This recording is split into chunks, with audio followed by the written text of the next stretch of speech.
Welcome to today's 3D print. Today is an interesting video. This is not going to be edited. There's not going to be no intro or outro. This is a single shot video. The power is out. The snow took out our power and I'm running on reserve power. I have 67% reserve power left, so enough to run a few lights.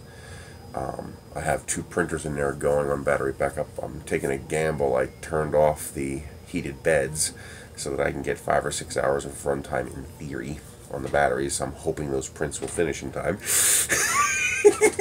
Or the power comes back on in time, but I have to record the video now for you guys. So the ANET FL Sun QQ Cricut video is delayed until I can record that with power, since I would need to do multiple takes to make that video. So I'm just going to show you guys a couple of cool random prints that I've made and go from there. So first up, Bugman. He made a really cool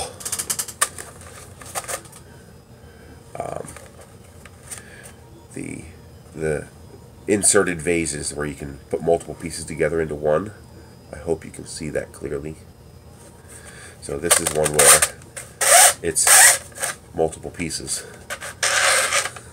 So this is 4 separate pieces making up the total 4-leaf clover vase.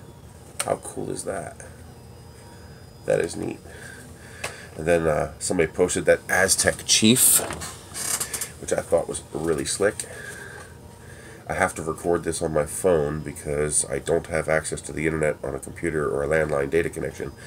So I have to be able to upload it from the phone. So that's why I have to use the phone to record this. There you go.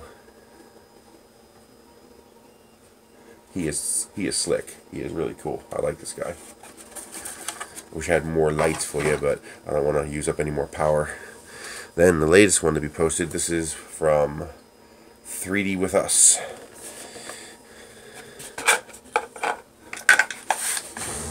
The rabbit planter. That's huge. It's 400 millimeters tall. I printed this on the CR10S using Zyro's Rose Pink, and then I also printed a half-scale one, a little itty bitty one, in the Galactic Empire Purple from Protopasta. This is really hard for you to see. Let me get a light to light it up for you. There we go. That's a very cool purple. It's a very dark purple. I wish it looked bright like this in regular light, but it's actually a very, very dark purple. But it's very pretty. Cool model. I'll put little M&Ms in this one. And I'm actually going to I'm thinking about trying to paint a little bit of this one. Maybe paint the planter brown, give them eyes and the nose, just the basics, maybe the insides of the ears, and then UV protect it so I can actually use it as a planter outside, because I think it would be cool. This took 55-60 hours to print. 0 infill. It's hollow. I believe it's 4 perimeters. I put infill at the bottom for 2 reasons. One, the bottom of this, same thing on this one, I had to put a little bit of infill. Can you see that? There you go. A little bit of infill at the bottom. No bottoms, because that saved me 3 hours of printing by not having any bottom layers. But the infill, this here bottom, is actually above Z0. So I needed that infill to support the bottom of the planter inside here. And also that gives the bottom rigidity. So this is nice and stiff, so you don't have to worry about it cracking. I also added a tiny bit of infill starting right here. Actually, you can see it. There it is. See the dark area in the video? That's infill. Not only does that give the ears a little bit of strength, so if somebody bumps into this or knocks it over outside, it won't break as easily, but it also allows your dome to cap, to close, because without that, this might not close properly. You might get an error here when the filament doesn't attach properly. I don't have a reasonably available sample to show you for that. I'm also working on some rockets. The person who posted that gigantic atomic rocket, I redesigned the whole thing. This is my first prototype, so I'll have more on this later. Yeah, this is actually designed from the get-go to be a flying rocket. So this whole thing is designed to fly. I got the body tube down pretty nice, and a way to install the central tube for the motor. This has to be redesigned. It is way too heavy. These are way too heavy. Too much mass at the wrong end of the rocket, so I got to really skin these down to make them lighter. I'm also thinking about leaving this entire structure to slide up and down the body tube freely with rubber bands holding it in place, so that when it lands, the entire set of legs will act as a shock absorber, because I'm worried about these breaking on impact. Because it might land pretty hard, especially if there's any wind, but that's going to be pretty cool. I'll make that available on Thingiverse once I get it to a little bit better condition. Credit goes out to him for the design of the rocket. I'll find his name eventually and add it to the description of the video. It might not be there right away because I got to post this from my phone. I got to find all these links from my phone until the power comes back on. But yeah, we'll go from there. I'm also working on a BFR that I'm going to bring to Murph. You ready for this? Oop, I just cracked it. That sucks. That's because I got the other one inside of it. Yeah. Here we go. That's just the booster. This is not a flight model. This is just a demo print to see what it would look like and to give me an idea of what I need to do to make this a flight model. But I will eventually make this a flight model. Most likely, the smaller one, the 3-inch one, will be the flight model. Because the flight model will use a paper tube and not... No problem. Come here.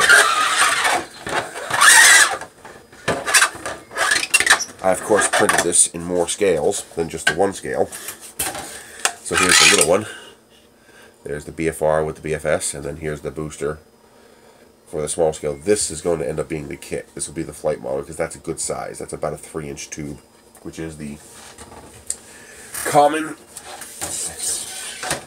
size paper tube that I use for my rockets. So I've already got scalings for that, and it's a common available practical tube for flight. So I'll be using that, but you guys will be able to see these at Murph. It's going to be fun.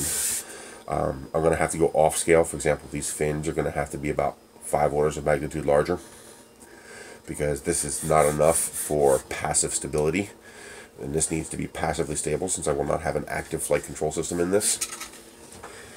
And we'll go from there. While we're on Aztec, here's a little Aztec charm that I printed, which I thought was pretty cool. I printed on the resin printer. I also got resin in, so I now have the Monocure Rapid Resin, which is supposed to work well with these printers. So I'll be experimenting with that in the coming weeks and go from there. I'll also have a nice little review of an Airbrush Kit that I got. 80 bucks on Amazon, and it's nice. I use this for cleaning my resin models. It is very handy, and in about, I'd say 2 months, it'll pay for itself in savings on buying those cans of compressed air, which are actually very necessary for cleaning these models. So now instead, I have a compressor, which is shockingly quiet.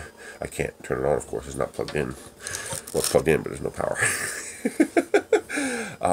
I think that's about it. I will try to have a video for Monday, but because I work every day of the week, it's not going to be a big video, but I might be able to get the QQ Cricket video done for Monday. I will try.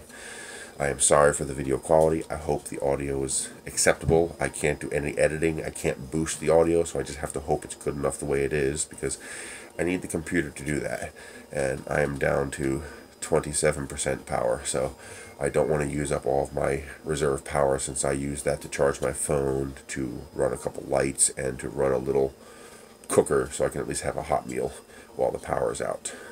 It's kind of interesting that we've lost 15 degrees of temperature in 12 hours. It went from 70 in here to 55, and hopefully the power will come on overnight. I will see you guys later. You guys have a great day.